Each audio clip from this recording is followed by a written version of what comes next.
முக்கிய செய்தி. சேலம் சாலை விபத்தில் உயிரிழந்தவர்களின் குடும்பத்தினருக்கு முதலமைச்சர் மு.க.ஸ்டாலின் நிவாரணத் தொகையை அறிவித்திருக்கிறார். இது தொடர்பான மேலும் விவரங்களை தருவதற்காக எமது செய்தியாளர் பாஸ்கர் இணைப்பில் இருக்கிறார். பாஸ்கர் வணக்கம். தற்பொழுது சேலம் அருகே சாலை விபத்தில் உயிரிழந்தவர்களின் குடும்பத்தினருக்கு தற்பொழுது நிவாரணத் தொகை அறிவிக்கப்பட்டிருக்கிறது. இது தொடர்பான முழு விவரங்களை பதிவு பண்ணுங்க.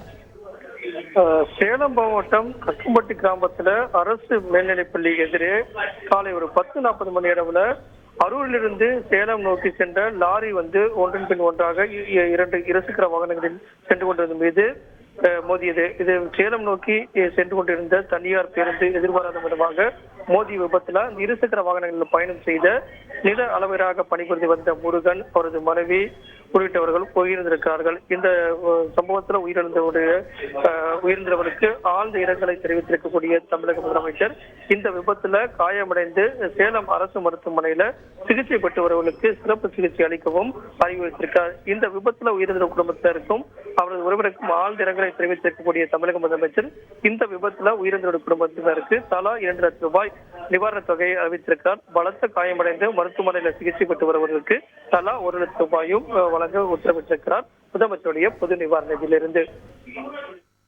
விரிவான தகவல்களுக்கு நன்றி பாஸ்கர்.